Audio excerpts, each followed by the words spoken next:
Assalamualaikum warahmatullahi wabarakatuh dan selamat pagi. Waalaikumsalam warahmatullahi wabarakatuh dan selamat pagi.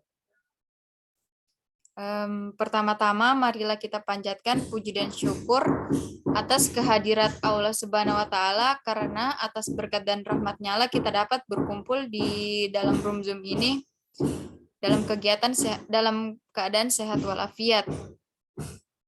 Salawat serta salam tak lupa pula kita haturkan kepada junjungan kita Nabi Allah Nabi besar Muhammad Sallallahu Alaihi Wasallam yang telah membawa kita dari zaman jahiliyah menuju ke zaman yang terang benderang. Yang saya hormati Pak Sadli Syam, SKM MKes, selaku dosen pengampu mata kuliah Filsafat dan Logika Kesehatan, dan teman-teman sekalian yang berbahagia. Baiklah, kami di sini ingin mempresentasikan hasil kerja kelompok kami. Untuk mengefisienkan waktu, sebelum itu saya akan memperkenalkan anggota-anggota kelompok kami, yaitu yang pertama ada saya sendiri, Amanda Aprilia, dengan NIM P101212124. Yang kedua ada Ayu Anggraini Saputri dengan NIM P101212148. Dea Kristime Binta P101211098, Muhammad Rahman Dewa Saputra P101211201, Nur Salsabila P101212665, Nur Hasma P101211317, dan yang terakhir ada Ulfatur Rahma P101212222.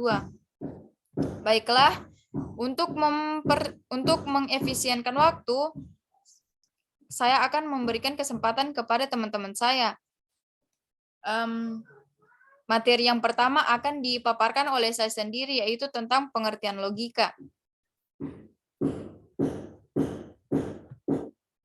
Secara etimologi, logika adalah istilah yang dibentuk dari kata logikos yang berasal dari kata benda logos, yang berarti sesuatu yang diutarakan, suatu pertimbangan akal pikiran, percakapan yang diutarakan lewat kata dan dinyatakan dalam bahasa.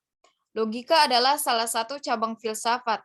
Sebagai ilmu, logika disebut dengan logika epistem atau ilmu logika, yang mempelajari kecakapan untuk berpikir secara lurus, tepat, dan teratur.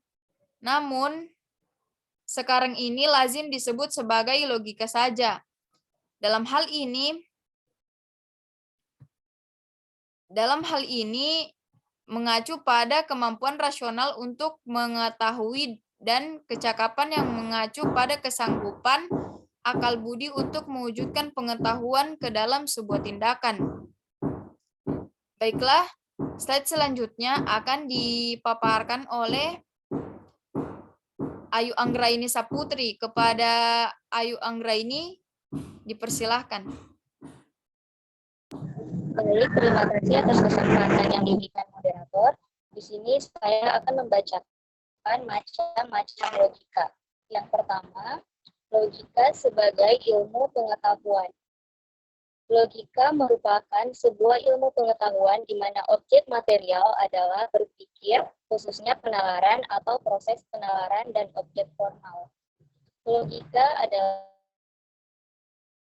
berpikir atau penalaran yang ditinjau dari segi ketepatan, sehingga dalam pengambilan keputusan kita menggunakan akal pikiran agar tidak salah langkah mengambil keputusan. Yang kedua, logika sebagai seni. Selain berperan dalam ilmu logika, juga berperan dalam ilmu seni. Yang dimaksudkan berperan dalam ilmu seni adalah ilmu logika tidak hanya digunakan dalam ilmu yang mengkaji tentang pengetahuan saja, akan tetapi juga dapat digunakan pada seni. Contoh untuk keterampilan seni lukis.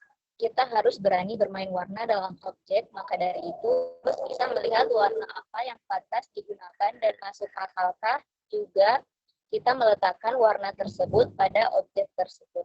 Sekian dari saya. Baiklah, diucapkan terima kasih kepada Ayu Anggraini. Slide selanjutnya akan dibacakan oleh Muhammad Rahman Dewa Saputra. Kepada Muhammad Rahman, saya persilakan.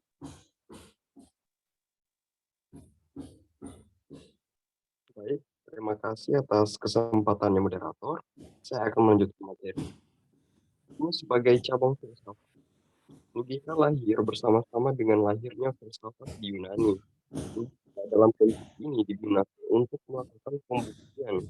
Logika mengatakan yang eksistensi berlaku dan yang tidak secara tradisional. Logika dipelajari sebagai cabang filosofi, tetapi juga bisa dianggap sebagai cabang ilmu matematika. Logika tidak bisa dihindarkan dalam proses hidup mencari kebenaran. Sekian dari saya, terima kasih. Saya kembalikan ke moderator.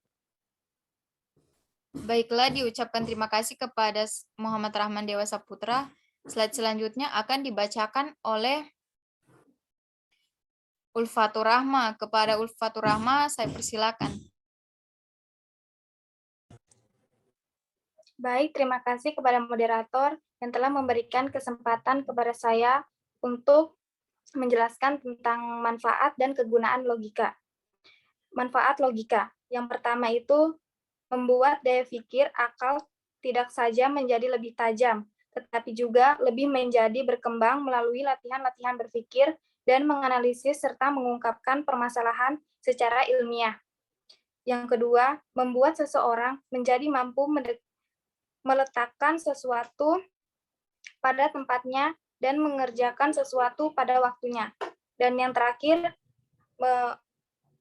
membuat seseorang mampu membedakan antara pikiran yang benar dan oleh karenanya akan menghasilkan yang benar dan urutan pikiran yang salah dengan sendirinya.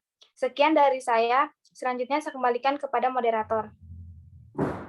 Baik, diucapkan terima kasih kepada Ulfatur Rahma. Slide selanjutnya akan dipaparkan oleh Saudara Nur Hasma. Kepada Nur Hasma, saya persilakan.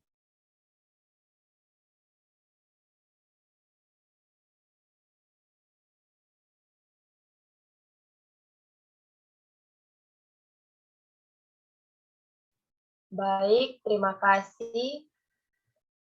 Saya akan memaparkan materi tentang prinsip-prinsip logika. Prinsip-prinsip logika memiliki 3 prinsip yang kemudian ditambahkan 1 sebagai pelengkap. Prinsip logika dapat didefinisikan sebagai suatu pernyataan yang mengandung kebenaran universal yang kebenarannya itu sudah terbukti dengan sendirinya.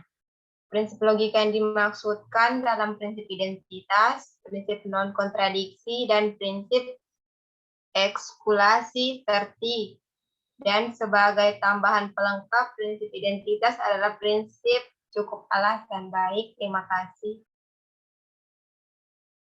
Baik, kepada Nur Hasma diucapkan terima kasih. Slide selanjutnya akan dibacakan oleh Nur Salsabila. Kepada Nur Salsabila, saya persilakan.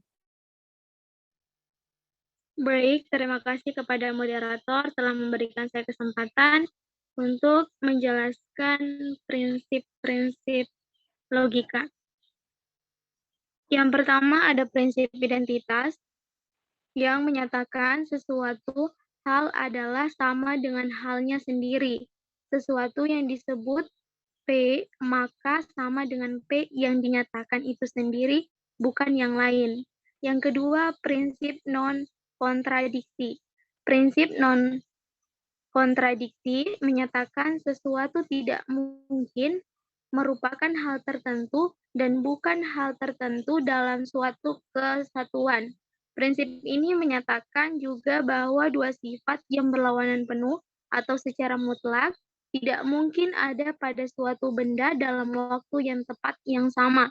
Dalam penakaran, himpunan prinsip non-kontradiksi sangat penting, yang dinyatakan bahwa sesuatu hal hanyalah menjadi anggota dua himpunan yang berlawanan penuh. Prinsip non-kontradiksi merupakan prinsip identitas, yaitu dalam sifat yang konsisten tidak ada kontradiksi di dalamnya. Terima kasih, saya kembalikan kepada moderator. Baik, kepada Nur Salsabila diucapkan terima kasih.